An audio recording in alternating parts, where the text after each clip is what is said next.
Welcome to Ancient Geeks, a podcast in which two good friends journey back in time to our younger selves and compare what we found attractive about all the things that were geeky, science fiction, fantasy, comics, you name it, to what we like today. It's our oral history of the past and the present. We were geeks before it was chic. I'm your co-host, Tom Grant, and this is the most revolutionary podcast ever. And if you disagree with me, I will pillory you in front of a whole bunch of people at a science fiction convention. Or you just sue them. There you go. But anyway, I'm your co-host, Stephen Taylor, and I am no frelk. You are no frelk. I can confirm you are no frelk. Today's topic is the anthology Dangerous Visions, edited by Harlan Ellison. Ha! We said we were done with Harlan Ellison, but we're not. But this is actually more about the stories in the anthology than about There's no Harlan escape. Ellison as an editor. There will be a little of that. I'm also having a dangerous vision with an ocular migraine, which is floating in and out of the field of vision. So that hopefully that continues to recede. As it does, what geeky things have you been doing lately, Stephen? So, as continues to be the case, I haven't done anything super geeky, but I have, as I've mentioned multiple times, I'm slowly working my way through Matt Fraction's 2008-2012 run on Iron Man. The problem is I read it when I go to sleep, and I read a little bit and I fall asleep, so it takes a while. And then plus, I just got back from a quick trip to the West Coast to visit family, so haven't been geeking out as much as I could have been otherwise. How about yourself, Tom? Well, so I swore to myself that when I did another film class, I was going to reuse with some tweaking material I'd done before. So I did a film noir class, I did a Western class through an extension program here at a local university. But the lure of doing a class on science fiction film proved too great, so I'm working on a proposal for doing exactly that. And that makes me certifiably insane because these classes are a ton of work whenever I do them to kind of pull together all the material for a 2-hour session every week for 6 to 8 weeks. But I'm going to do it, damn it. And it certainly helps to have done this podcast because I'll certainly draw on the research that we did for 2001 and Planet of the Apes and other things that we've discussed.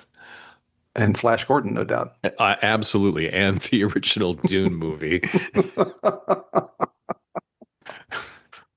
I will also add, because speaking of California, I did briefly visit our alma mater, Yes. UC Irvine, partially so that I could say that I was near where they filmed one of the Planet of the Apes movies. Also, I just wanted to see campus. I hadn't seen it in quite some time. You made me want to go back and see the Lots of library. buildings, man. Oh, I know. They just put buildings in between the old The old buildings on campus really stand out now. I mean, Yeah. but it's like an interesting mix. Yeah, all the brutalist architecture of Yeah. the original structures. Yep. All right. Anyhow, Anyway, what soundtrack, if we could afford it, would you pick for this episode? so I'm going to take Kenny Loggins' The Danger Zone. Oh, excellent. Excellent. That was a great running joke on Archer, the spy spoof animated series. Right. Lana, I'm in a zone and there's danger. All right. I picked Jack the Ripper by Nick Cave and the Bad Seeds, in part because I really like Nick Cave, and also because there's a lot of Jack the Ripper in this anthology. There is. Yes. Which, of course, you expect when you're reading a science fiction anthology. Sure. Which might make that if Robert Bloch is concerned. I know. If you take that unexpected turn, then perhaps it's dangerous. Who knows? That's what we're going to talk about today. We're going to talk about Dangerous Visions. We'll give our reviews of the stories in there. What did we like? What did we not like? What was truly dangerous? Because that was part of the mission statement of the anthology. First, though, we wanted to talk a little bit about anthologies. We've touched on this before in the podcast. Science fiction and fantasy anthologies are an important part of that literature, and they're an important part for a number of reasons. One is certainly that Arguably, and I'm saying that because I will argue that point, arguably, a lot of science fiction is a best kept in a short story format, that not all ideas are worth a novel. And so you have to find a home for these stories. And originally, the first home, the starter home, was in a magazine. But we don't have a lot of magazines these days. So usually nowadays, what happens is the stories go straight to an anthology. But that was also something that happened in the olden days, where a magazine story would get recompiled into an anthology. Hmm. And examples of things that I think were not worthy of an entire novel, even a short novel, but were really great short stories. First was Ursula K. Le Guin's The Ones Who Walk Away from Omelas, a true classic, one of those stories that really get under your skin with what it points out to you through the allegory of a science fiction story. But it couldn't be a novel, or it could be a very terrible novel. But once they walk away, what is there to talk about? Right. And these I'm kind of rehashing some of the short stories I've cited before, both on the Substack and here in the podcast. But There Will Come Soft Rains by Ray Bradbury. That shouldn't be a story more than 20 pages, given the idea. An Ellison story, When Jeff D is Five. It's a Mm. longer story, but still, you can't really conceive of Jeff D is Five, the novel, as a good idea. No, no, I think that would be bad. Yep, he's still five. Book three, he's Or, or still the, five. or for example, the attempt to take Nightfall and make it longer was not a Yeah, good idea. yeah. And I think the same is true of a lot of fantasy and horror, that there are stories that shouldn't be longer than a short story. So there's since we're going to talk about Robert Bloch and Jack the Ripper, there's a Robert Bloch Jack the Ripper story called Yours Truly, Jack the Ripper, which has a nice twist at the end of it. And if you had, if you, not you, but Bloch had tried to extend it out to a novel, number one, probably people would have caught on what was really going on in the story Hmm. more likely. In that sense, it was sort of self-spoiling might have happened on the part of readers. And it also might have been infuriating to read through a whole book and get a very well disguised twist that I don't know. It wouldn't have had the same impact, and it might have been, not just a net neutral sort of decision to turn it into a novel, but maybe even a net negative once you finally get to the big reveal. Do you have any favorite short stories? I mean, I cited a couple, but any Right. science fiction stories So, that you really love? as I've expressed before on the podcast, and as all of this self-revelation continues to unfold in my mind, I realize I'm just not really a short story guy, right? Yeah, I've read short stories clearly, but I don't really have a list of favorites. I think that what I've really done, and I guess if I had to pick one to be, Nightfall comes to mind, but because it's a yeah, classic, and I remember reading it. I think what I did more than you did, I would read the short stories of particular authors that I liked, right. right? But it was unlikely that I wanted to read an anthology. So, So you so you read sure, Amber, and then you went back and read short stories in a collection of Roger Zelazny's right, exactly. Or I read tales. Yeah, Bradbury's short stories, or I read yeah. Niven's short stories. Mhm. But I rarely wanted the sampler pack, I guess. So I just didn't read that many. And Yeah. even with literature, I think beyond science fiction, I think I prefer novels to short stories. I mean, I can think of short stories I've read that I like, but I don't really have a good list, to be honest. Yeah, and it's interesting lately. I've been reading all these novels, which Hmm. I'm usually a short story guy or Hmm. short story buff or stan or whatever you want to noun you want to use in this context, and I'm enjoying them. I mean, a Right. lot of them are shorter novels, so they're 150, 200 pages, which was pretty much the norm back in the days of classic science Right. fiction, and that's the content I'm reading. So, Poul Anderson and Frederick Pohl and C.M. Kornbluth and people like that. But I'm enjoying the novels, and I'm kind of Right. ramping up to read some longer ones of Hmm. that vintage quite I deliberately. mean, to be clear, I agree with your thesis that there are ideas that are better as short stories, um, and that shouldn't be novels. Hmm. And I think, and again, I enjoyed, and I guess probably the author had read the most previous to this was Ellison. He hadn't read that many, because that's all you get with Ellison for the most part is short stories. Hmm.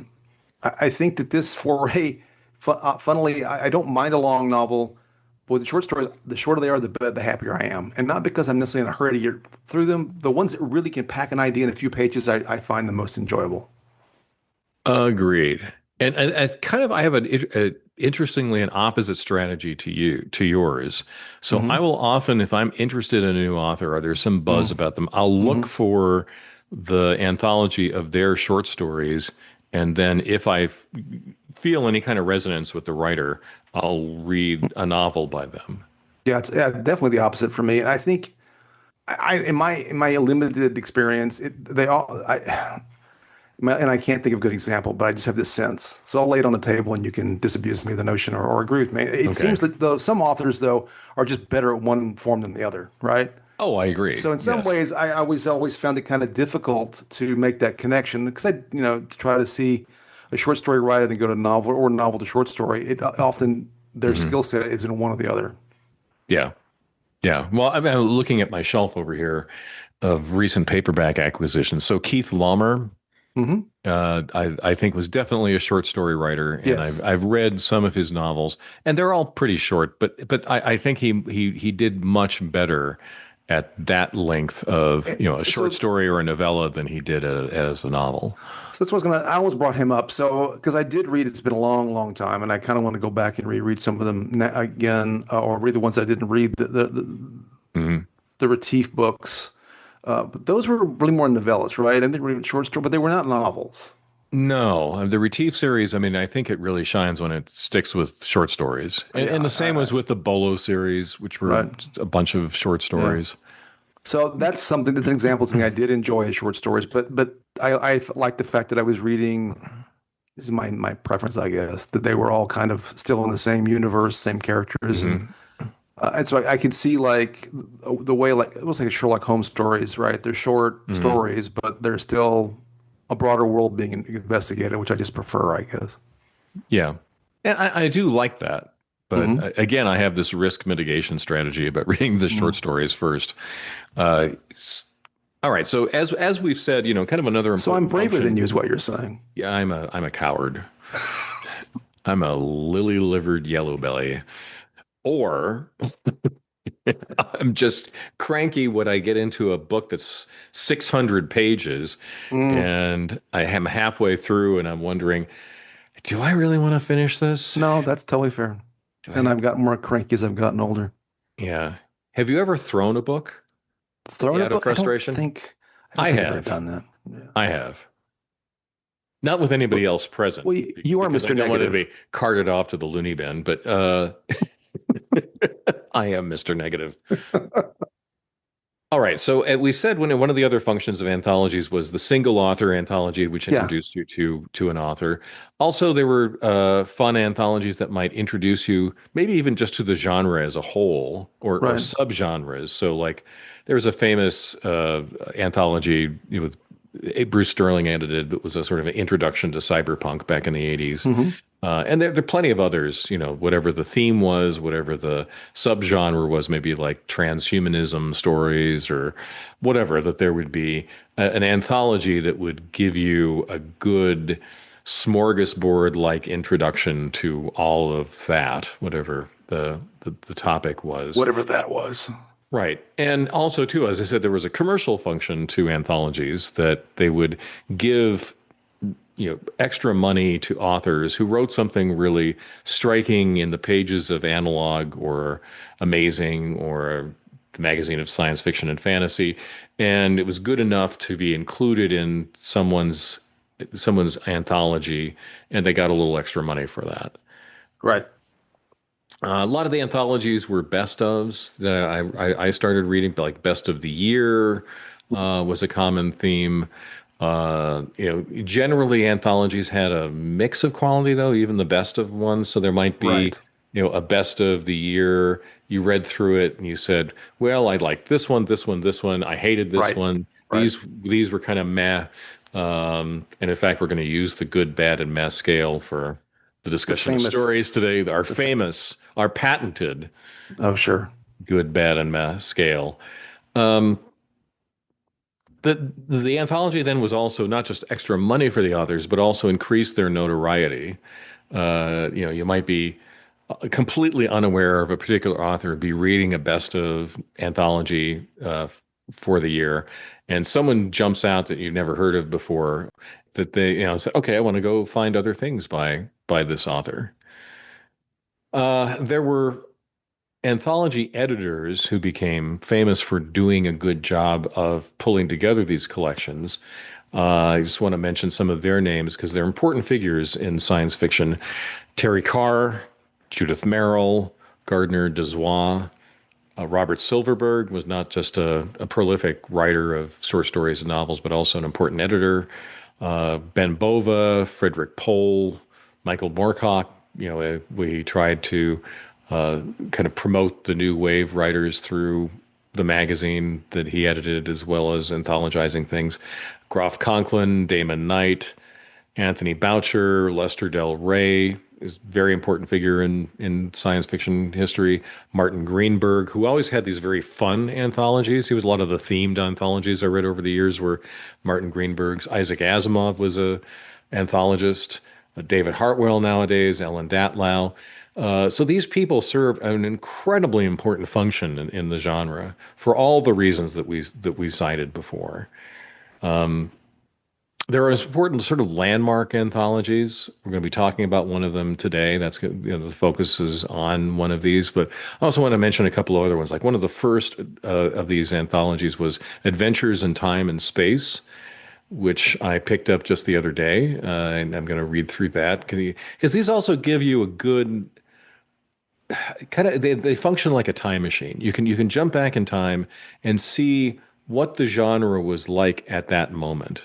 So, what were the best things of the year is the most obvious way of getting the lay of the land of past decades of science fiction, but also sometimes they were also backward looking. So, Adventures in Time and Space is collecting stories not just from that year that it was anthologized, but from years past.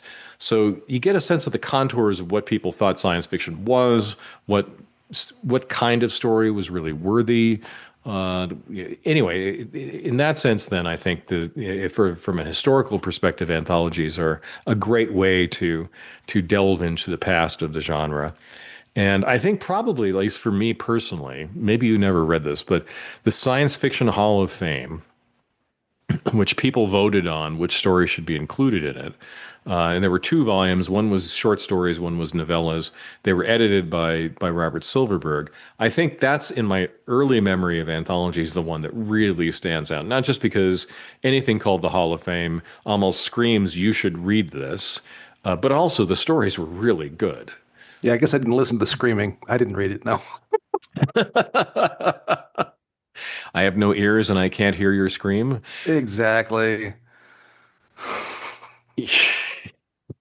So much screaming. There So might much be some screaming. there might be some screaming going on later in this episode. I think it's possible. Yeah, yeah, when we talk about our reactions to some of the stories.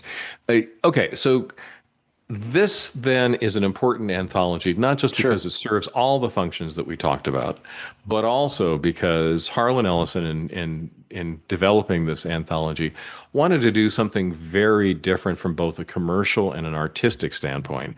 From a commercial standpoint, what he wanted to do was to have the authors submit stories that had not appeared in a magazine before, Hmm.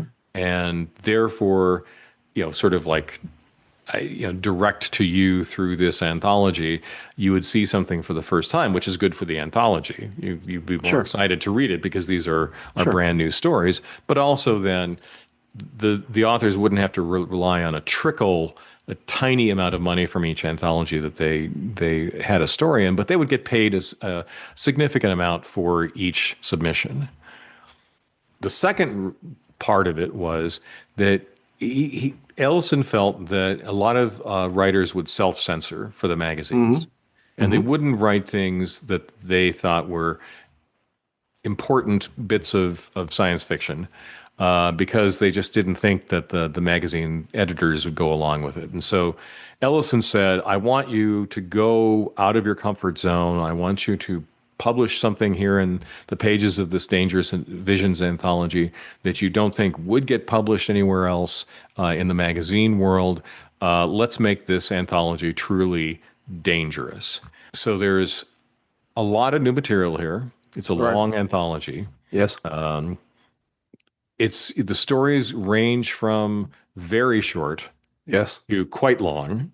Yes. It's a Painfully mix of so in one case. Sorry. painfully so. I know which one that'll be. Uh, there's a mix of authors, both famous in the science fiction world as well as people you'd never heard of before, and in fact, some people who weren't even science fiction writers, arguably. And Right. it was also intended, to a la the whole new wave mission to get more literary with Right. science fiction, to kind of add another brick in the edifice of making science fiction a more respected form of literature. Right. All right. So, how did you first encounter this anthology? So I read it for the first time for this podcast. So Hmm. to put that straightly down, I've had this book, I don't know, 15 years. I just haven't never gotten around to it. I heard about it first on Hour Hmm. 25 when I was in high school, and it was hard to locate at that time. I did look for it. Um, and so I was aware of it. I know it had this sort of mystique about it. Wasn't there a bookstore named after it too at one point? I Am I think making so. that up? Yeah. Yeah, I think I so. think they talked about that on Hour 25 as well. And then Ellison was on Hour 25, so I was aware of it, but I had not read it. And then, like I said, I acquired the book at some point, and I just never got around to it. So here we are. In fact, to be clear, this was my idea to do this. So any grousing that I do, it's all on me. I'm glad I read it, but I'll go ahead and say at times it was a slog for me to get through.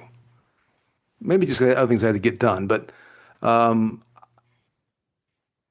but that's But how I encountered it. So yeah, how did you encounter it?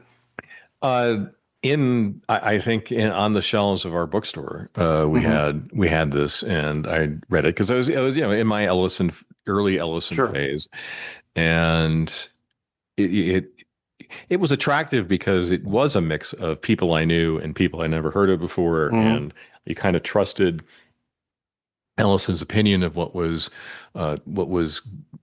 good reading. Hmm. So it was an easy acquisition, and I definitely had an edition that had a Leo and Diane Dillon cover. Okay. So I that kind of pinpoints in time when the book version I had was published. So how old were you, do you think, when you read this book? I'm in my teens somewhere, Okay. but I don't remember. It might have been, and this is going to be significant, I think, for our discussion, Right. where in my teens I was. Right. But I think maybe like 14 or 15. Okay. Sure. That would be my guess. And again, listeners, there's a reason for wanting to know when in my teens or your Well, teens you I read think in this. terms of the way in which you might have Yeah. reacted to it, it's going to be relevant in that sense, Yeah. and precisely as to how dangerous it might have felt at the time. I think I know we discussed what dangerous may or may not have meant at some point, Right. but Right. so I was just curious. I was a cranky 50-something-year-old man, so Yeah. it's a different ball game. And Well, in 2026, where yeah, things are less dangerous in that sense, absolutely. and it made it difficult for me to. Well, we'll get to that. Go ahead. So anyway, I certainly heard about the book beforehand Hmm. and heard that it was something special. So, and also that the stories were challenging. So being a Yes. cocky teenager, I was Sure. ready for the challenge. Right. What were your expectations going into reading it? That's a really good question. I think I was expecting the stories to be either edgy or controversial. Hmm. I certainly expected, which is what I got, sex and violence and sort of and politics broadly defined. Yes. And I was expecting of the authors that I was familiar with that it would somewhat seem different. And I think some of those expectations were met and some were not. But I Yes. think part of the problem is, and again, as I dance around this question, what's dangerous in 2026 and what was dangerous in 1967 just ain't the same thing. Right. So, Yeah, we and I failed to situate this in time. It was in the late 60s when this was first yeah, the book was published. published in Yeah. 1967, and Yeah. so the stories presumably were written in the mid 60s. I think in some ways it's very much an artifact of the 1960s. Hmm. And then we can talk about how it fits in that in a minute. I have some suggestions or some thoughts, but and so I did try. I tried mightily to position my mind as best that I could for a book that was published the year before I was born, as to what Dangerous would have been like at that time. But I think you can situate it in a certain set of other literature that maybe I understand its place in that sense, but it may not be as well. How about this too? I'll say this in terms of expectations, and this relates back to some things we talked about in the previous Ellison episodes. Harlan has this I think unfortunate penchant for hyperbole that makes Yes. it difficult that creates an expectation that's almost impossible to live up Yes. to. Yes. Not only, and I'm sure I know we'll talk about in a minute, the introduction, which we mentioned in the previous episodes, but in Hmm. the introduction to the stories. I mean, for Yes. example, and I love Roger Zelazny, but in the intro to Roger Zelazny's story, he compares him both to Nabokov and Geoffrey Chaucer. I'm like, maybe we're being a little over the top in these Yes. intros, man. And so, like with Ellison's sort of the way which he talks about what is quality and what is not quality, clearly, if Ellison likes it, and I don't even think there's even an objective criteria for what he likes. It's just if he likes it, it's the best, man. The best, Jerry, the best. But if he doesn't like it, it's It's the garbage, worst. crap, or it's the worst. It's Right. hackery or whatever. And those are the two categories. And I realize that the more I expose to all this, this is the way he does things. And it creates a strange set of expectations that are hard to live up to. Well, it's like taking Sturgeon's law that 90% of everything is crap, Right. right? And saying everything that's not crap is celestial Gold. and It's gold, Jerry. It's solid gold. gold. Yeah. And the other 90% is just despicable. Yes. Yeah. Yeah. Yeah. Yeah. So yeah. So What did you expect when you read it in 14 or whenever it was? what did I expect? Well, I expected to be disturbed by some of what I was going to read, to be honest, which is sort of Okay. attractive when you're a teenager. Oh, you read Danger Seeker. Well, there I you go, was by a definition. danger. Yes, I was such a daredevil when I was a nerdy 15-year-old. Uh, Oh my gosh. yeah, yeah. What will that Tom Grant do next? Uh, so I expected that, certainly. I expected to be monotonically good, and maybe not in ways I would immediately appreciate, Hmm. but by the end of finishing a story or finishing the anthology, I would understand why something was included in it. Right. And I don't remember my reaction to Ellison's introduction to the Hmm. anthology. I might not have actually read it, to be honest. Yeah, yeah. I did read the introductions to the individual stories, and I remember thinking they were okay. It's like, Right. okay, I was kind of used to his way of talking by then. Hmm. Now I find them insufferable. Yeah, I agree. Yeah, I mean his introduction to the anthology declaring it's a revolution, Yes. it was off-putting. Yeah. I think that it was a bit too self-congratulatory, but okay, I can Oh, kind of yes. I can definitely appreciate what he was doing with the anthology, particularly, Sure. as I said, giving more money to authors as well as giving more prominence to a certain kind of story that Right. might not appear in other places. So that's all to the good. It's just, calm down, man. Right. Whatever the future version of a chill pill is, take one of those, please. I actually found the introductions to the stories Soma. more annoying because they were so cloying. Yeah, yeah. Everybody was like the best of all time. And often, I don't remember, that's just the one that stuck in my head. There were several examples. I can't remember who it was, toward the end. He compared to like Thurber and like four other massive literary person. I'm just like, Right. okay. Or, this story is just whatever. It was just the hyperbole and the superlatives and the just over the top stuff was just too much. Yeah, And it's definitely a moment for show, don't tell. Yeah, yeah, and again, I definitely laud him for trying to make science fiction more respectable in the eyes of people who wouldn't necessarily read a science fiction story. But that sort of way over the top claims about the stories does not help. he also he got way too. He clearly was enjoying himself too much. He needed an editor for Yeah. his editing.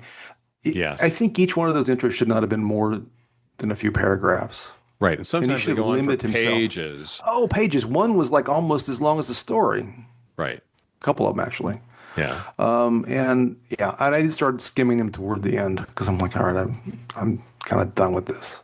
Yeah. Did you read the afterwards by Yes, the authors themselves? yes. What did you think I of read- those? That was kind of fun. In some ways, I like Zelazny's the best because I'm not going to talk about my story. That's the story. I like that. I did like that too. Yes, Yeah. they were obviously more humble, Oh yeah, than totally. than the introductions, And and briefer. They're all briefer. yeah, all briefer. Sometimes they did the obvious of explaining the story a little bit Hmm. more, what inspired Sure. it, or what the Right. author was trying to do with it. Sometimes it was a bit more oblique, Yes. like with Zelazny, but they were generally good. I I thought that they counted a were couple generally. of them that was like, this story, I wrote this story and got rejected by other. So I gave it to Harlan. Yeah. Yeah, yeah. All right. And it also gave a little peek into the personalities of the people Yeah, too. it did. It Like did. this Zelazny was sort of a playful, humble person. Yeah, he's one of the few that I'd seen in person and that fit what I Yeah, saw. yeah, Yeah. yeah. All right. So we're going to get into the now our reviews of the stories, but at an aggregate level, Yeah. we actually put together spreadsheets for this. We are such nerds Nerds. on top of being geeks. The irresistible impulse to create a spreadsheet. So we created spreadsheets. We ranked everything as good, bad, or meh, each story, and we also gave each story a danger rating from 1 to 5. Yeah, we did. Yes, we did. Because why not? Um, So what was your distribution of good, so bad, and meh among the stories in this anthology? yeah, I just managed to hide my spreadsheet. Here we go. So my distribution, which as I told you off mic, I'm proud of because it's a normal distribution. Hmm. 10 good, 13 meh, and 9 bad. Perfectly normal, but pretty close. Pretty close. So I had 16 good, Yeah, 8 meh, and 8 bad. So not a yeah. normal distribution. Because you're an easy grader. I am. I'm a softie. I'm a softie with pets. Oh, look how sad he looks. He needs a treat. That's my Uh, wife. Oh my goodness. yes, Yeah. but I we'll get into where our Yeah, differences yeah, are. yeah. But I Sure. thought on the whole these were good stories. And as I Yeah, said, anthologies will be a hit or miss. And sure. interesting, I've noticed over the years that often stories will begin with a really good story and end with a really good Hmm. story. Yeah. That didn't happen here necessarily. I don't think there was any sort of design to how that No, was laid out in such a fashion, like to keep you reading through the no, no, no. anthology. But I that's mean, often the case. I'll go ahead and admit up top, and this affects. I mean, again, I just think again, you're the more short story guy than I am. That is Yeah. manifestly clear, and that probably affects my ratings. At times, I did find this to be a slog at times, and that probably affected some of my. I know there's at least one story I just it annoyed me so much that I just couldn't get through it. You didn't It's hurl the on, book though, did not hold the book. because it was an electronic version, right? No, I got both I'm actually, gonna throw my iPad out the window. Ooh, that was a bad idea. and I read a lot of this when I wasn't feeling well, so it probably made me cranky. But I just Hmm. yeah, and but I did look over my ratings this morning because I compared ours and I looked to see, and the funny thing is there are a couple of stories that I like better than you did. Yeah. So it's not like all of my 10 good are not your 16 good. Some of the ones I like better than you did. So it All just right.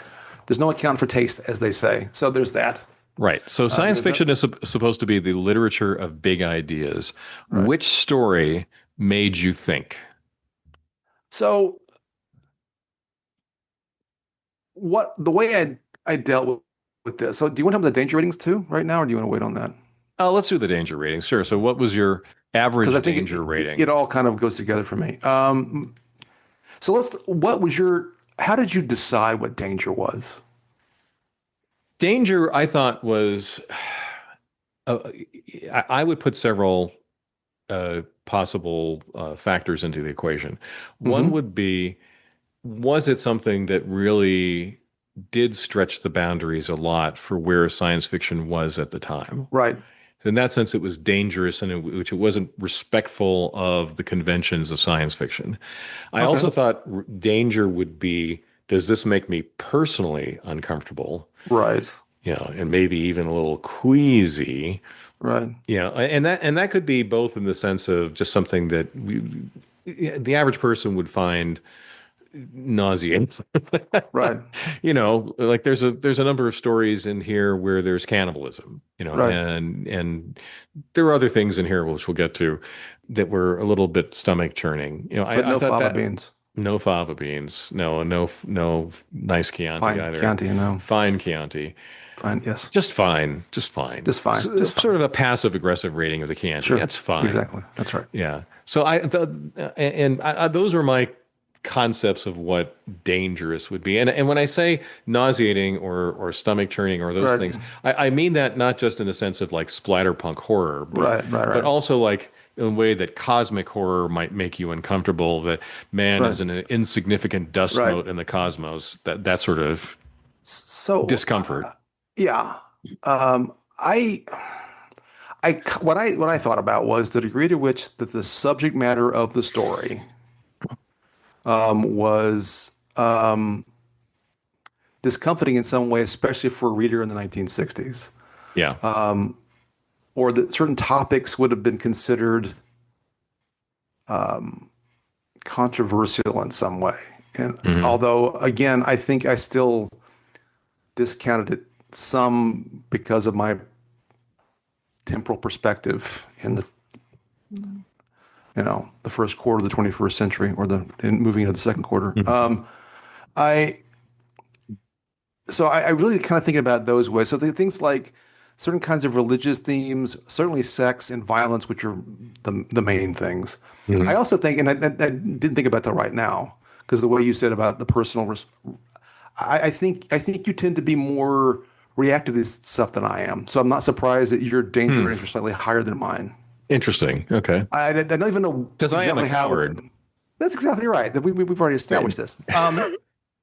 So so there's that. But I mean, again, they're not wildly off. But I mean, your average danger rating was Mine was at 5. 3.3. So mine was 2.63 because I like double. I like to go to the second. Actually, I think I got 3 digits on my spreadsheet, but we'll go with two. Um, and Yes. in looking, and I compared our ratings, and there's only a couple where they're substantially divergent. Right. There's some divergence, and there's some agreement. And we can, but then the other We'll get thing into that I that when we thought, talk about yeah. which stories are the most dangerous. But So, yeah. so getting to your other Mhm. question, I also thought about it, and I didn't even look to see if my ratings even make sense based on what I'm about to say. I think they kind of do. And of course, I'm imposing my own criteria on what Ellison was doing, trying to interpret what he was trying to do, or what I would have liked. I guess this gets my anticipation question. What did I anticipate from these stories? What I was hopeful for, maybe it's a better way of putting it. I was hopeful that, given the revolutionary discussion in the introduction, that these would be exploring ideas about society, humanity, the cosmos, that in a Mhm. way that only a science fiction story could, and pushing some boundaries in so doing, or exploring some notion in a way that maybe is more difficult to do in straightforward literature, but still in a more literary kind of way, but with SF. That's what I was hoping for. And so some of the ones that I thought were dangerous didn't necessarily do that. And then some of the ones that like super dangerous. I don't know, like a good what's a good example of? I didn't give fives to many of them. I guess all the ones I said. So anyway, uh, Right. Well, but you said that I'm more reactive. I'm more reactive not because I'm a a gentle soul who you know, easily folds in the wilting face flower, of the unpleasant, but right? in part because I find a lot of things that are intentionally shocking to be kind Yes. of cheaply Oh, done. I agree with Right. that. Yeah, I do it's agree with why I that. don't like, we've talked about this before, like I don't like slasher movies. I mean, Right. chopping up somebody with an axe is dramatic in only the cheapest sense of the word, right? Right. If that's the whole thing, right? Is just I want to show one vivisection after another. No, thank you. Not only do I not enjoy vivisections, but I also just think it's just bad writing. Right. The ones the ones that I thought were the most interesting are the ones that I think took an idea about the future or about development of humanity Hmm. or made a comment about society, right? Right. And they weren't always the ones that gave the highest danger level. Mhm. But Yeah, like I and often some of those things that made you uncomfortable did make you think. I mean, in that sense, it was sure. successful science fiction. So like I mean I go down the entire list, but like I'll give you one that here's a story that I liked Okay. that also I thought was dangerous in the sense that I was hoping for, which was the day after the Martians came. Yes. Which I think I can't remember how you rated that one. Oh, I Should look rated at that the. one a good. Okay, so we both gave that one a good. Yeah, I gave it a 3 on the danger I scale. gave it a four. Yeah. That story's about race, right? So I thought that was an Yeah. interesting, without getting into all the details, I don't think we have time to like dwell, and I don't think that's necessary for this conversation. But that story's about race. It's about a Martian coming to Earth, and basically it's the social hierarchy and the way in which that then replaces because the story seems to be Right. set in the 1960s. In fact, is it in Alabama? I can't remember now. It feels like it's in the South. It feels like Yeah. it's in the South in the Hmm. 60s. Yes. And the notion that the black character in the story is recognizes what's going on with the way in which the whites are basically reacting, making jokes and the social hierarchy of it all. I thought it was Right. really well done.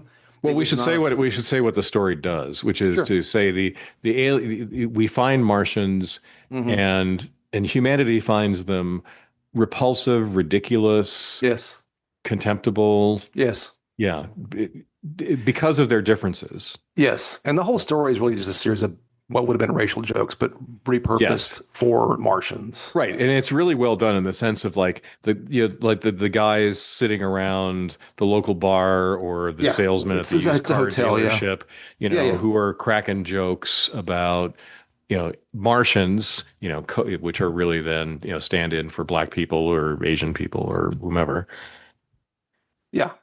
No, I mean the very end is the guy who's running the hotel says something about I don't think that they're coming here is going to make a nickel's worth of difference to anybody. But the black Yes. character says, I it's going to make a damn bit of difference to me Yeah. because it's going to reorder the social hierarchy. I thought that was a really and it's not again, it's not a flashy story. Yes. It's I think a very accessible story. I think it's well written. It's by Frederick Pohl, whom Yeah. I've read some of his novels. And so that one fits to me all the criteria. And although when I rank it at I Yeah, give it a four. I'm gonna edge it up a 4 to a 4. I think you've convinced me on that one Oh yeah, on I'm the not even trying to danger make a rating. case. I just well then that's going to change the Tom versus Stephen index to a zero. There you go.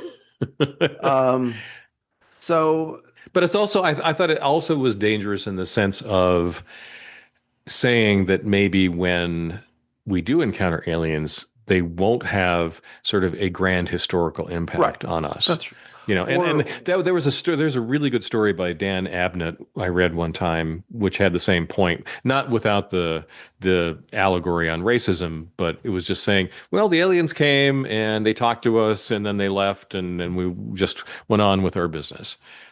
so I'll take two others to fit what I'm talking about. I'm not going to go through all of them. We can Yeah. come back maybe. So I'll take two that I didn't like, that I still thought were Okay. dangerous, right? Yes. Which was well, I will not talk about it in grand detail. Philip Jose Farmer's Rise of the Purple Wage, and then So what did you think that was dangerous?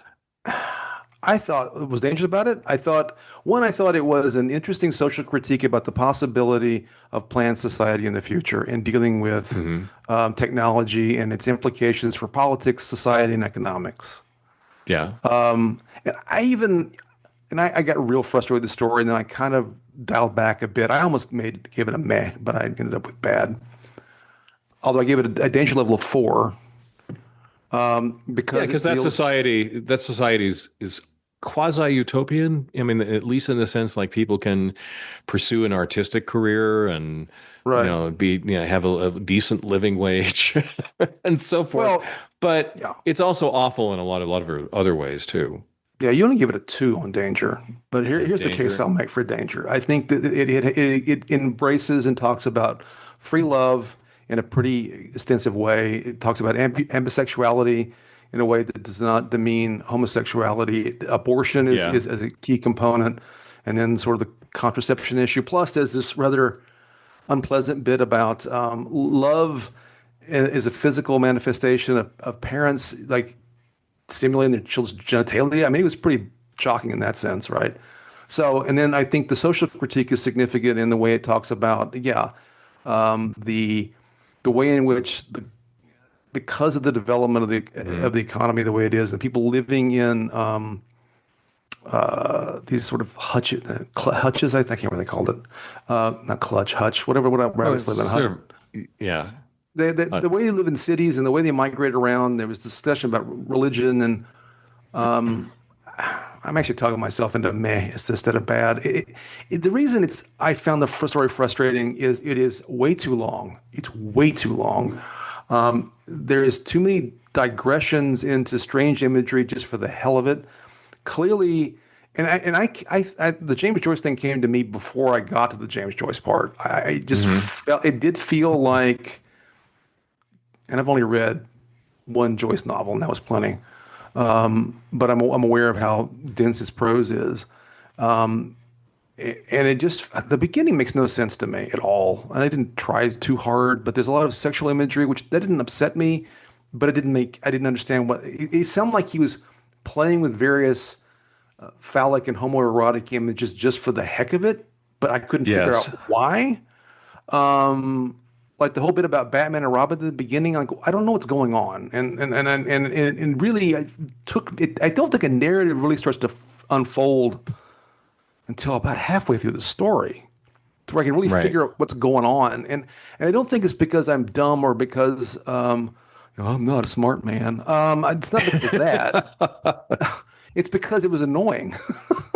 Now, Well, it so was annoying. So this is why so here's why I think it was bad, and here's why I don't think it's that dangerous. And I might, revise my danger rating based no, it's on the fine. discussion here. But first of all, one of the aspects of danger that we didn't talk about was that Ellison was trying to get people to write outside of their normal sort of Sure, story. right, And this is very much a Philip Jose Farmer story, and in that okay, sense, it didn't shock me. He's written other things yeah, that have a right, lot of sexual content, right. other things like that. So it's not a big deal. I just found this story overwhelmed by wordplay. Oh yeah, yeah, yeah, Right. yeah. So just to rewind, so as we're playing a game with kids the other day, and it was sort of like a quasi role playing game for kids. And Mm-hmm. one of the things I did was since I was being the referee, I came up with names for some of the non-player characters like Conrad the Cranky Kraken or Melissa the Musical Marmoset. Mm-hmm. And that's fine if you do it a couple of times. This Right. whole story, which goes on and on and on, is just Yeah, lots of really stupid wordplay. there And is. it's cute for 2 pages, but there are many pages ahead past that. And it felt like, well, why are you doing this as an author? Right? Right. Is it to delight the reader with your cleverness? Well, okay, but again, in small doses. After a while, like if every character in the game that we were playing had that sort of name, it would get annoying. And Hmm. it definitely gets annoying in this to the point of like, well, why are you writing this story in the first place? Why are you distracting from whatever the Right. point is of the story with all this gobbledygook? Right. I mean, and even the main narrative about the grandpa seems kind of, I don't know, Well, yeah, orthogonal to the story. but But to go to the length, if he had stopped trying to be clever, it would have yeah, been at least half as long. no, it was just so long, and it really, Yeah. and it did partially make me cranky going forward that it took me so long to get through that story. Right. And a basic rule, don't make your story so annoying that people don't want to read it Right. so that they won't get your ultimate point, right? Right. That's maybe rule number one or two as a writer. Yeah. I mean, I'm gonna stand by my danger rating only in the sense that I think he does try. I mean, Yes. I take the point. I've not read any other Philip Jose Farmer, and I'm not sure that I want to now. He has written some good things. I mean, I enjoyed the Riverworld series, Right. which has a really fun idea that everybody who's ever lived suddenly wakes up and Hmm. they're alive again. Right. Anyway, and the story kind of goes from there. There's a series that I want to read by him called The World of Tears. Hmm. I heard a podcast review of it the other day that made me intrigued by it. But man, if this is somebody's introduction to Philip A. Farmer, I can definitely Yeah. Yeah. understand their reluctance to read on. So, well, why don't we do this? Why don't we pick Anyway. another bad story and then talk Okay. about a couple of good stories and then Okay. rewind and talk about just in general which ones we really liked and didn't like. So, I did not like at all Theodore Sturgeon's "If All Men Were Brothers, Would You Let One Marry Your Sister?" Right. And you rated it as what? Good, bad, or meh? Bad. Bad. Bad, We both batted bad. that one, and we both give it a And 5 for danger rating. right. And so I do like Theodore Sturgeon. Right. He's written a lot of stories over the years that I've both enjoyed and thought were commendable pieces of science fiction. That if you wanted to show somebody science fiction isn't what you think it is, it's not Hmm. pew pew blasters and TIE fighters. That he's a good writer for Right. providing that sort of introduction. Here, I thought he made two horrible mistakes. One is the story is about a planet that has been shunned, Right. and the protagonist is trying to track it down. He's determined to find it, and then there's the big Right. reveal about Right. the Yeah. why they're being shunned. What is their crime? And skip ahead, listeners, if you don't want to hear this, but it's incest, Yeah. and they've normalized incest on this planet. So that's definitely stomach churning Sure. because you don't get a sense that Sturgeon is making this argument in any way that's condemnatory.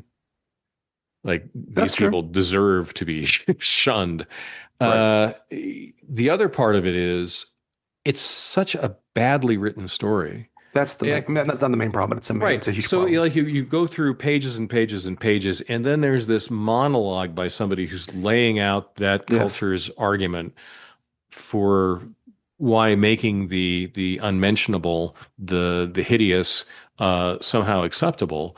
And it's just like one of those science fiction stories where there is sort of the author injects himself in, and you can tell that this person is speaking in the voice of the author, and it's Hmm. really sort of crammed in. It doesn't happen naturally. It's just some sort of oration that occurs that ultimately wraps up the story.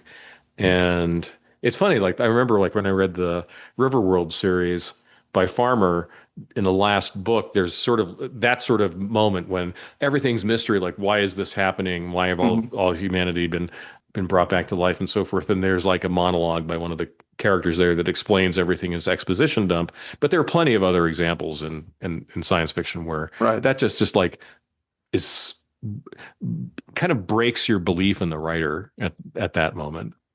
Sure. I mean, to go and break it down a couple different ways, I found the story itself, setting aside for a moment the topic or Hmm. the reveal or whatever you want to call it, I found the story just kind of painful. I got the main character, Charlie Bucks, I found him annoying. I wanted to strangle him. Yeah.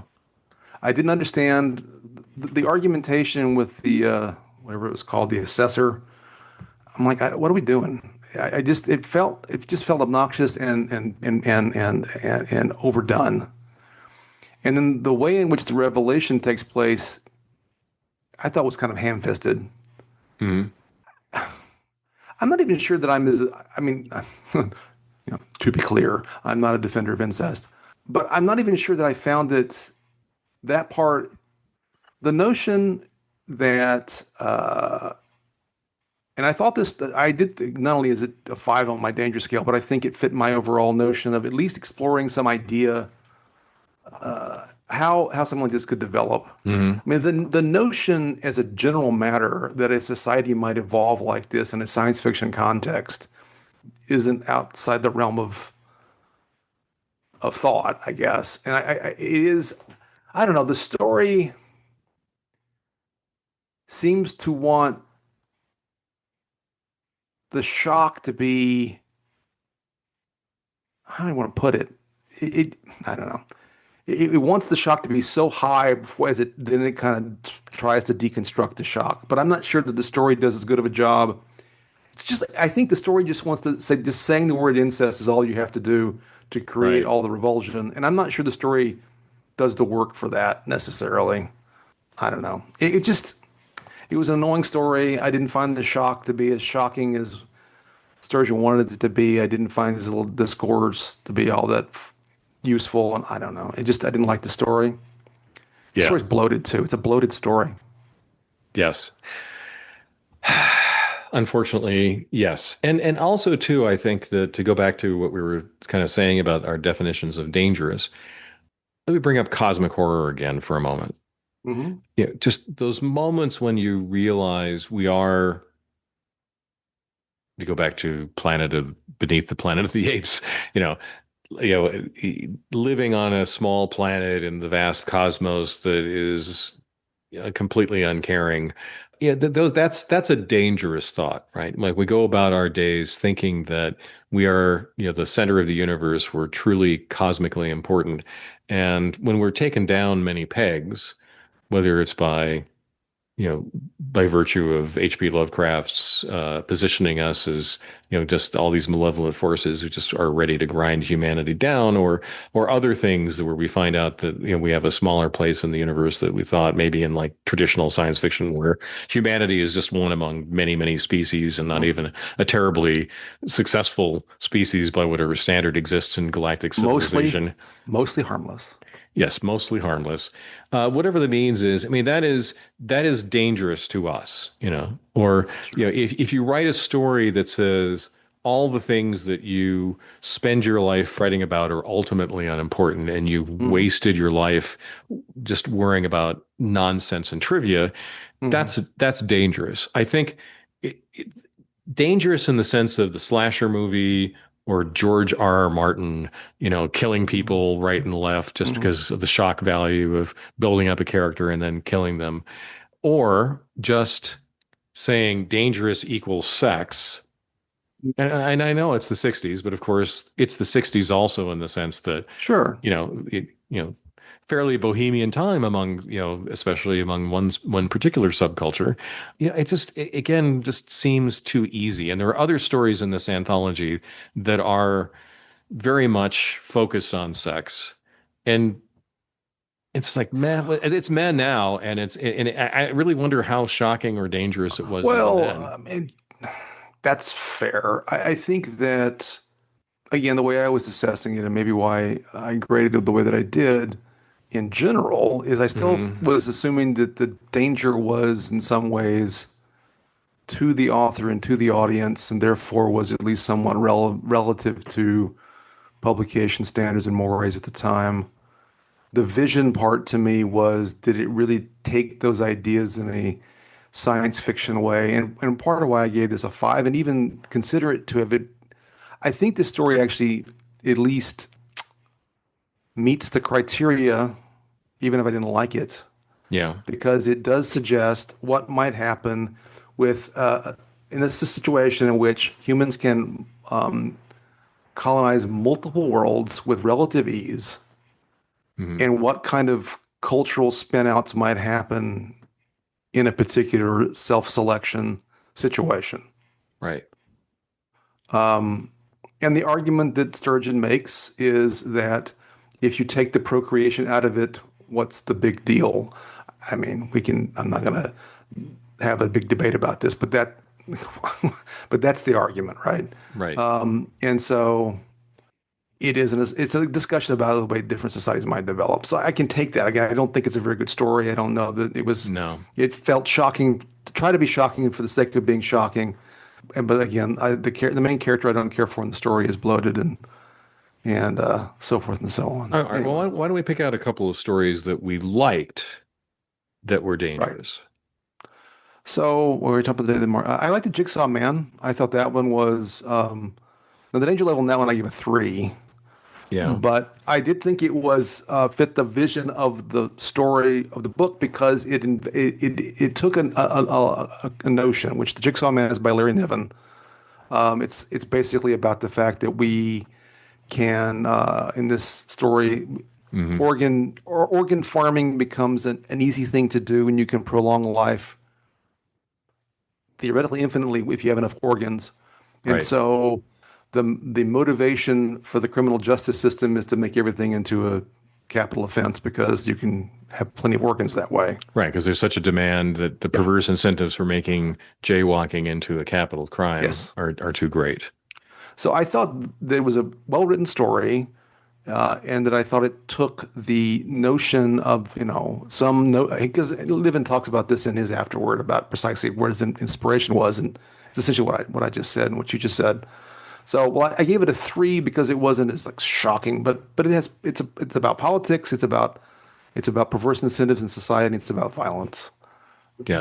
That's what I forget. I looked at the wrong spreadsheet now. What did you give it? Oh, I think I gave it a good. No, you gave it a good, and Yeah, you I gave gave it it but you a also gave it a three. three, a So three for a danger. zero on the Taylor Grant index. Yes, because I think that it certainly called into question what are the incentives in our current criminal justice system, Hmm. but it was Yeah, positing something that yeah, doesn't exist yet. And right. Niven himself spoke with too much certainty. I thought that in Oh, the totally. afterword It was kind of that funny. this was coming, so that put me off a little bit maybe. But I mean, it's It didn't arguable affect my it's rating. more than a three. So I chose Faith of Our Fathers by Philip K. Dick, which I Yes. thought was terrific. It Yeah. might be my favorite story in Okay. this collection.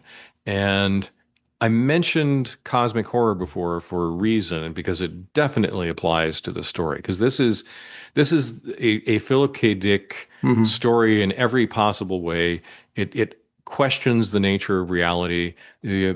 People are seeing reality for what it is for the first time and finding it completely shattering Right. to themselves, and they don't know what to do about it. Hmm. Anyway, and it's also like interestingly set not in a a Western country or some future version of a Western country, but in the East, in Vietnam and China and so forth. And, the cool question centers on who the great leader is really. It was fantastic. So Yeah, I it was a think very good story. Yeah. yeah. So again, like that idea that you penetrate, the veil that sits between us and Hmm. absolute reality, and you are absolutely ground down by that revelation. That is an important thing to say, and it is not just an interesting plot device, but there are a lot of things, we find out about the universe through quantum mechanics, where it's a stranger and sometimes even more horrifying place than when we could possibly imagine. That was really good, and I thought it was a well written story. It So was. It was yeah, very much a well-written story, and yeah, it was compelling. I only gave it a three danger, but yeah. it was. We both thought it was good, and it's definitely on my list. I thought it definitely fulfilled the obligation of the anthology the way they understood it. So I Well, I was. think for the time, I would argue it's at least a four in danger because it involves drugs. And again, maybe drugs in that age, the 1960s, the widespread experimentation with drugs wasn't too dangerous, but it's a really interesting spin on the Oh, it drugs, not is. just that it's giving you visions, it's like it's giving you this horrible insight into the true nature of things. It Hmm. is the ultimate bad trip. So those are stories that we liked that were dangerous, we didn't like that were dangerous. Let's just kind of backtrack and do a quick survey. What are some other stories that made you think? It made me think, I would say I one I didn't like, but made me think the Malley system, which was about punishing criminals, but it did make me think. I thought the Happy Breed, Hmm. what is happiness, and if you let the machines rule, that one made me think. Yeah. And definitely a And timely story yes, that people are reduced to in kind of infancy, yes, by you know, machines. by machines who are taking care of Um, them. and then Delaney's Eye and Gomorrah. That was just an interesting concept, Yeah. Yeah, that but that people who are spacers who go off into yeah, space have to effectively kind of have their sexuality erased. yes, And but there are people then who are fetishists about that, yeah, yeah, groupies for right. spacers. That was really good. I thought that was a good use of sex in It this, was, yeah, and definitely dangerous in the sense that, yes, kind of like yeah, trying to get inside the head of a fetishist sure, was interesting. I would say that there's like two stories that are about religion. Shall the yes, dust praise thee and Lord Randy, my son. I thought yes. those definitely made me think. And then the man who went to the moon twice,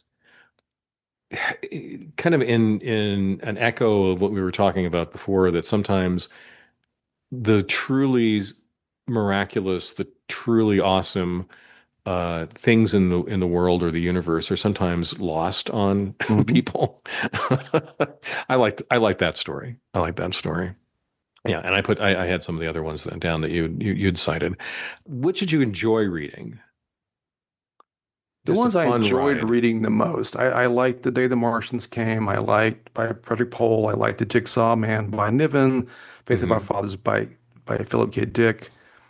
I liked The Land of the Great Horses by Lafferty. So I had Yeah, not read that author.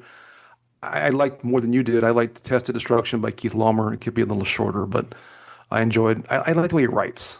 yeah. I said it was a meh. I didn't say it was a bad story. No, I give it a good. I Yeah, like Carcinoma Angels by Norman Spinrad. I like de Fe by Zelazny. I mean, not surprisingly, and I didn't a lot of stories that I authors I already knew I liked more than others. That wasn't on purpose. It just was the way it may be a reason yeah. why those are all classic writers. They're good writers. They're very good. Yeah. Yeah, Yeah, and I was careful not to try to color my opinion of stories right. based on No, whether I already liked the writer. no. But Ari Lafferty is somebody I've always liked. He's a much lesser known science fiction writer. Mm-hmm. He writes really offbeat stories, or wrote really offbeat stories.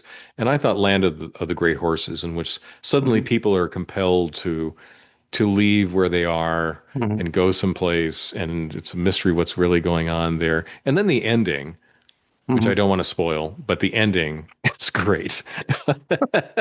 Is really great. Um, It's not incest. oh no, not at all. Auto Horse da fe incest. is a No. really funny play on that word. About I put down a mechador, Mm-hmm. somebody Mm-hmm. who is sort of like a toreador but with cars. Yes. That was really fun. Yes. I thought the night that all time broke out was sort of fun, where time is a utility Yeah. Yeah. Yeah. and there's a massive systems failure, and then Carcinoma Angels, where an incredibly smart autodidact Mm-hmm. who's also incredibly rich confronts his own cancer Mm-hmm. and comes with an interesting strategy to deal with it. And that was a fun story, I Yeah, it thought. was. That It was well was. written. Yeah. Yeah. Which were the least enjoyable? Well, I think we've already talked about one or two for both of us. So Riders of the Purple Yeah. Wage, if all men were brothers, would you let one marry your sister? I also put down Ellison's own story in this collection, The Prowler at the City at the Edge of the World. I gave that one a meh, but Yeah. I just thought it was it overwritten. was I overwritten. really have an allergy to overwriting. Overwritten, and I just wasn't sure what the point was exactly. Something That is about totally fair. That's the totally injection fair. of the dirty past into the antiseptic future. Yeah, yeah, Okay, yeah. fine. I think it was I more fun for him to write a story that played off the block yeah, submission to this yeah. anthology I think that's than true. anything else. I did not care for Sex and or Mr. Morrison. No, I no, wasn't sure what the creepy point was. stalker. Yeah. Yeah. I mean, I think again, you liked it, and I don't know what it was.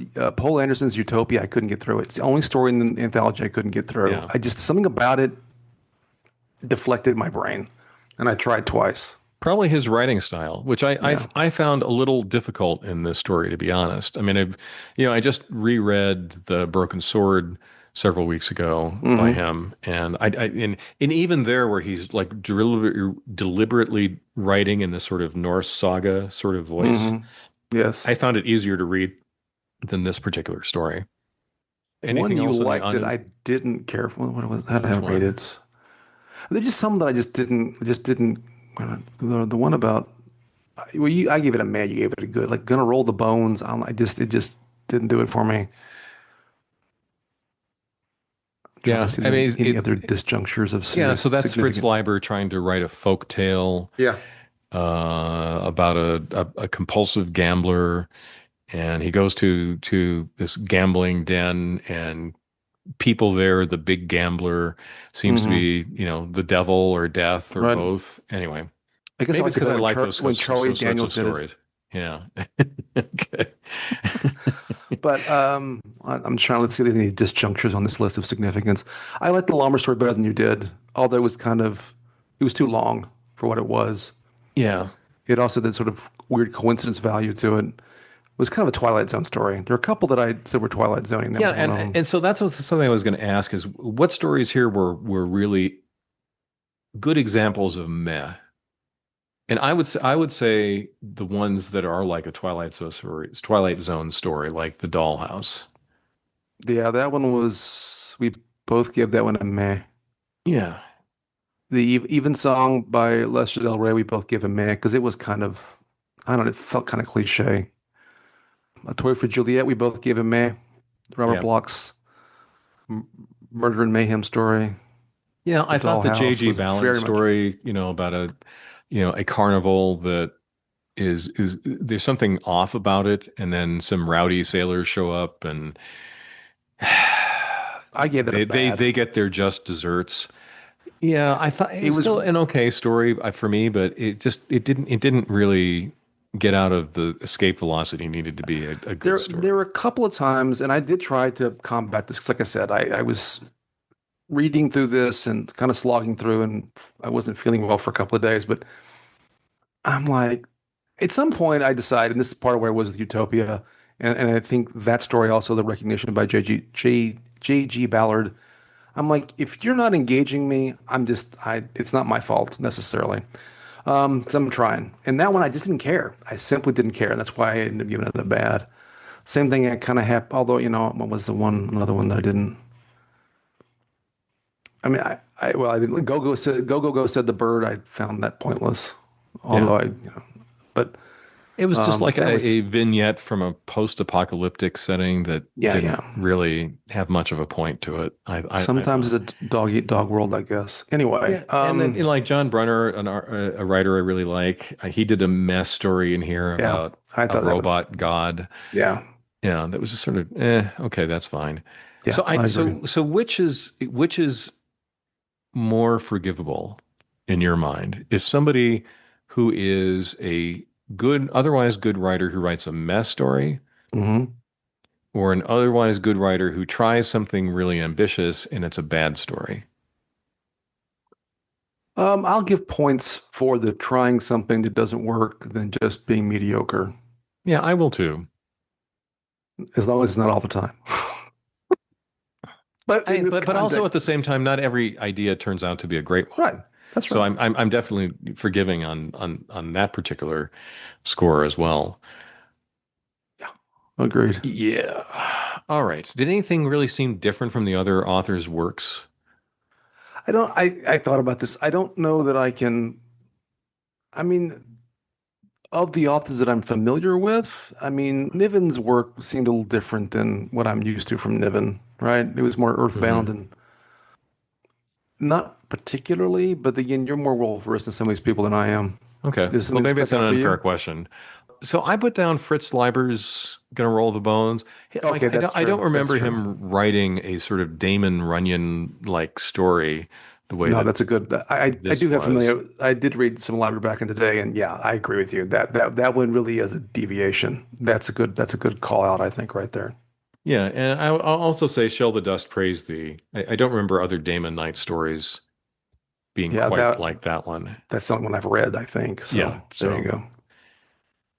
was there anything here that made you want to read more by that author who was included in the anthology? Well, this is in some ways a cop out, but it did remind me that, gee, Philip Dick and Larry Niven and Keith Laumer have written a bunch of stuff I haven't read that I should really go read Yeah, because they're just good writers. yeah. Somebody new, I know maybe I don't have read anything by Sam Delaney. It's one of those like I've meant to and haven't. So maybe that was enough to spur me forward. Well, that was definitely one of my reactions was, I mean, I feel like I have been neglectful about reading a lot of the new wave writers. I mean, I've read some of Hmm. it, but not Right. as much. And so Delaney, Ballard, Aldous, I really came away from this thinking I need to prioritize reading some of their books.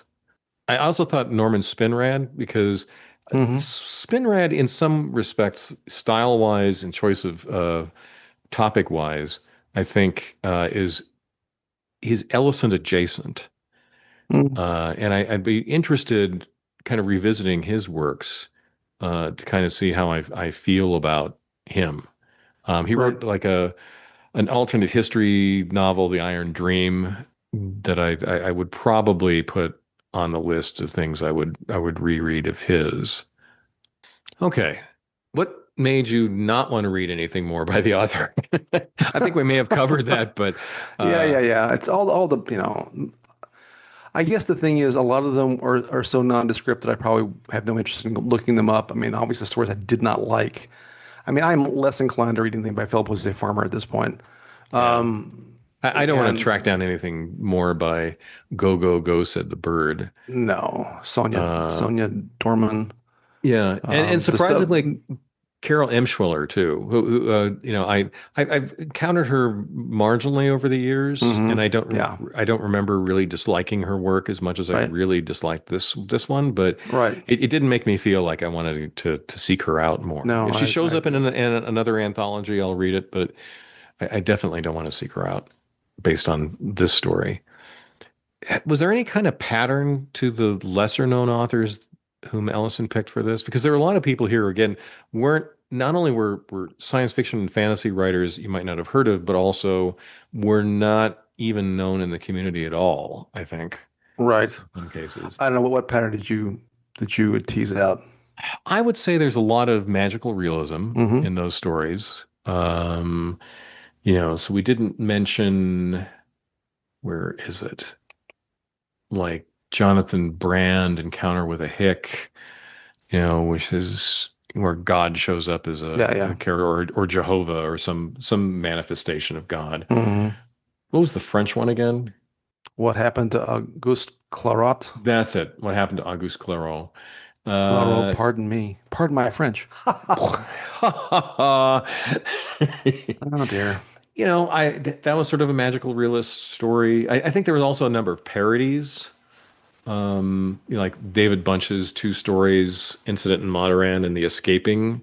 You know, Hmm. I think there were some parodies in here from the lesser known authors. So I really wondered, like, when he wanted to elevate somebody, what it was he saw in those people that I don't know. made him want to include them in this anthology. I know I didn't detect any real useful pattern. I mean, yeah, you're right. A lot of some of the extra ones do seem to have a lot more horror than the more well-known authors, but Yeah, yeah. All right. So I think, you know, and again, you're not a big anthology guy. nope. Did you think that it was a good success rate for good stories I mean, in this yeah, particular I mean, anthology? sure. I don't have a good thing to judge by. I mean, I think that this is a worthwhile anthology. I think it it achieves some of its goals, and certainly it had long-term significance. But I'm not sure what the hit rate should even be for an anthology. You're the anthology guy. You tell me. Yeah, I think for a typical anthology, for me to have rated 16, 16 of these stories out of 32 would be a good hit rate. Hmm. That would be better than average. But for a marquee anthology Hmm. that's supposed to be special, kind of feel like it dipped below the line where I would have put my expectations. I will say this, yes, to my expectations, I would like to have been more wowed than I was. Yes. It shouldn't So, have been as much of a slog, not just because I don't like short stories as much as you do, but it just feels like it should have been more. And this gets back partially into the danger thing in general, and the fact that it was in the 60s and all what's going on here. I mean, I think, sure, we're going through some worried changes in the society, but partially, some of these stories just feel like they're trying to be shocking rather than dangerous, right? mhm, right. And or like, the one that comes to mind, what's it called? Ersatz. It's Right. just it has a punchline, so to speak, and it's a story that he'd written that couldn't get published, Yes. and is kind of offensive. But Well, I thought that some of the sexual things too don't necessarily speak well to our time. And not because they right, don't that's shock, true. but like if I would have been immensely grateful if there had been something in this anthology that said something about toxic masculinity that would be Right, useful, in the current day and age when sure. people have not just tolerated, but in some cases elevated that. In the way that, for example, I thought the Whimper of Whipped Dogs, that story of Hmm. Ellison's, said if we make our rage and cruelty sacred, All right, that leads to a terrible place. sure. There was nothing like that here. Maybe, again, you don't expect necessarily for any anthology to do everything, but I would have been more grateful for that than Carol M. Schwiller's story about a creepy stalker. Yeah, I think that's right. I think that there's a good bit of, well, not that story, but there's a good bit of misogyny in these stories. There's a good bit there's Oh, homophobia in these yes. stories. There's a lot. There's a sort of kind of a I have to think about how I want to characterize it because it's the same way that I made some passing reference to this in the previous podcast about the way Ellison deals with sex. It is I'm not sure if unsophisticated is the word that I want, but it is a somewhat crude relationship with sex. I don't even that's not the right word. It is it's like we've reached the point where we can talk about it in public in a way we couldn't in Right. the 50s. Hmm.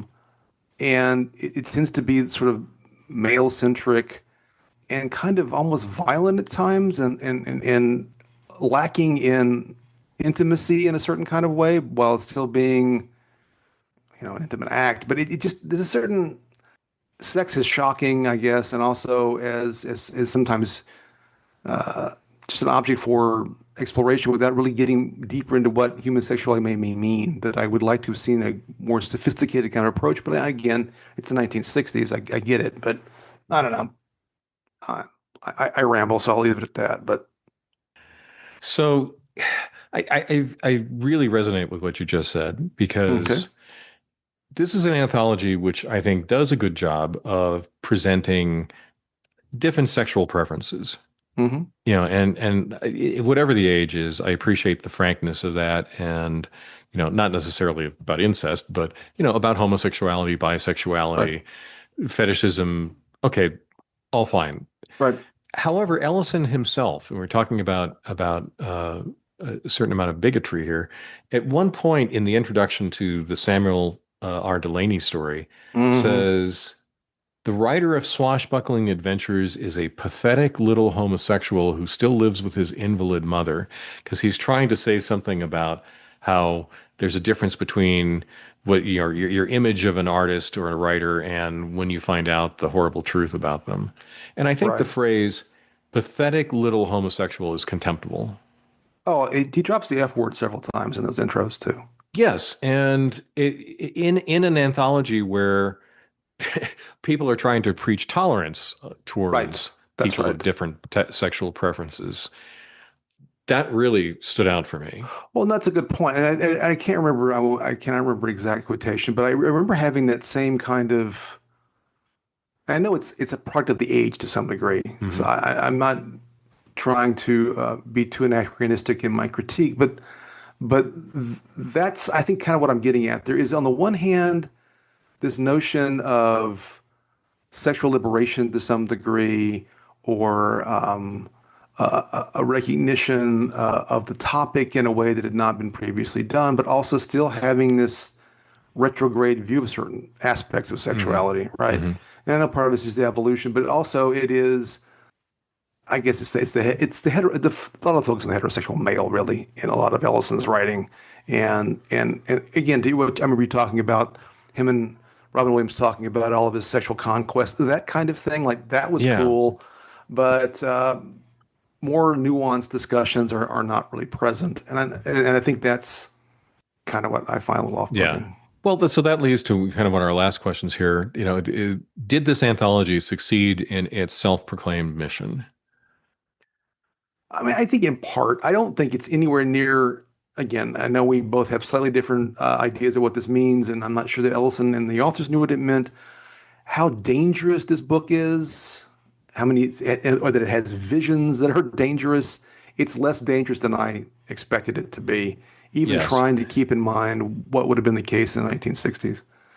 I do want to put a little context on that, right? Because I was trying to think of other analogs, and the one that came to mind that I had read at least was Strange in a Strange Land, which was published in Hmm. 1961. And Yeah. it riffs on politics, it riffs on sexuality, Yes. it riffs on religion in ways that are in some ways more, again, I haven't read it in forever. I feel like maybe more dangerous than this book for the Hmm. most part, but it's On been a while. average. On On average. average, on On average, average. on Right. average. So I would And say again, I by my yeah. own criteria. But I mean, you also think about literature at the time, and it's like I think we're going through a process, and I'm not so. This book would have been more dangerous in 1957 than it was in 1967. How about that? Yeah, I would agree with that. So I would say it was a success for setting up a new business model for doing Yes. anthologies, Yeah. which Yeah. was important. I Hmm. think it did help popularize new wave science fiction in the US. Agreed. I think it had some dangerous ideas, but I walked away, as I said, disappointed with all the non-sexual dangerous ideas that you could have included in an anthology like this, Right. but they didn't. And I'll throw in a couple more. I mentioned cosmic horror, psychological science fiction. Like Hmm. if you were to have in the basis of the story is maybe we don't have free will. The Hmm. classic philosophical problem. Like and people realize suddenly that they look and act as if they have free will, but they're basically robots. I mean, that would be a dangerous concept to deal with and a I mean, somewhat horrifying one. I can't help it that I'm not a short story guy. That's the cosmic universe at play. It's a certain kind of literary Calvinism. Yeah, or maybe again, kind of busting out of the genres a little bit Hmm. more. Yeah. People have the overused word nowadays is deconstructing, but people have Hmm. deconstructed sword and sorcery. They've deconstructed space opera. They've deconstructed a lot of things. I wouldn't have minded a that sort of story in here that really played with the genres a little bit more. And a lot of the stories aren't that different from what the authors would have otherwise written. Yeah. So Sure. I don't think people necessarily got completely out of their pigeonhole or their comfort zone or whatever you want to say. They were occupied. They did not fully ride into the danger zone. Okay, so let's wrap up. This is not a merch episode by any No. stretch of the imagination. No. But we can ask the question, first of all, did this book make you want to read the next Dangerous Vision anthology, Again Dangerous Visions? Not particularly. No. I kind of do. I kind of Right. do. It's been a long time since I read it. I think that the mix of writers is appealing to me. I would Yes. go into it with different expectations than I did this one. I would not be so disappointed maybe if some of the works weren't as good as I had hoped for, or maybe some of the people that he picked out weren't my proverbial cup of tea from among lesser known writers. But I mildly want to read it. It's sitting over on the shelf next to the Essential Ellison, Yeah, so maybe I'm it's looking at the table of contents and it looks like another slog. I'm like, there are things in there I'm curious about, but this is my predilection. Like, oh, I see authors. I'm like, what Vonnegut? I'd like to see what Vonnegut wrote, and maybe yeah. some people that but Yeah, I'm Ray like, I don't know. Yeah, Bradbury, yeah. yeah, people I haven't Ursula read K. as Le much by, Guin. like Barry Malzberg would be Yeah. one. Anyway, so okay, but that's not the only anthology out there in the universe. Right. So Right. that's an unfair question. Instead, the follow-up question is, I'm going to give you a list of anthologies. Hmm. Which of these would you want to read most? So Which is the shortest one? I'm kidding. So first, I mentioned before the Science Fiction Hall of Fame, Hmm. Volume One, Right. edited by Robert Silverberg. So you see Mhm. the Yes. table of contents. Number two is a more recent anthology. So the Science Fiction Hall of Fame is very classic science fiction. Right. I don't think there's anything written past the 1960s or maybe even the 1950s in that. But how about like okay, so the best of the best, 20 years of the best science fiction. Gardner Dozois, I had mentioned before, is a kind of a famous anthologist. So that's option number two. Option number three is a thematic anthology.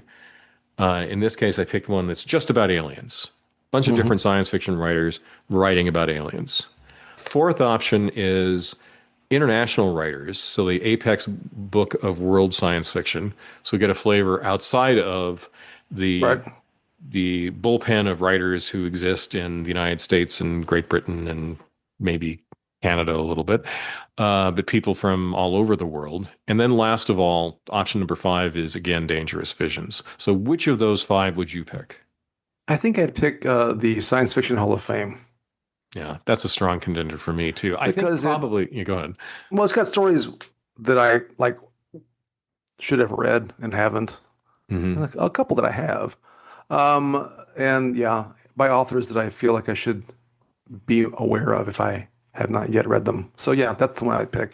Yeah, so I made a different choice. The words should have show up in my rationale Hmm. for it. Hmm. I should have read more works by people outside the United States and Hmm. Great Britain. Sure, So that's fair. I would pick the Apex Book of World SF. All right. Well, that ends our overview of Dangerous Visions, the groundbreaking anthology. Thanks to everyone for listening, and thank you, Stephen, for reading through the whole Well, like I anthology, said, including it was my all these idea. things. Yeah. So I have no one to play but myself. Well, as we said before, not every idea we have is a good one. I know. I'm glad I read it. I am glad I read it. Yeah. No, I'm glad I reread it too. So, anyway, so we will see you all next time. Bye bye.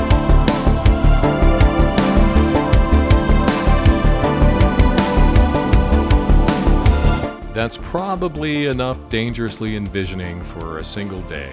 So we're off. Thanks very much for listening. Please like and subscribe on the podcast app of your choice. Drop us a review. We always love the feedback, including direct contact at our email address, someancientgeeks@gmail.com. And by all means, come on by our Substack, someancientgeek.substack.com, and also look for us on Reddit, Facebook, and Blue Sky.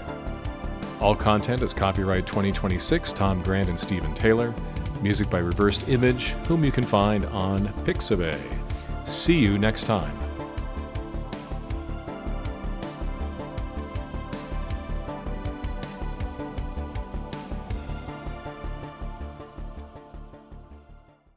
Yes. So, you want to do that over? I want to do that over again. Sure. I think you got distracted by your migraine joke. I did. Okay.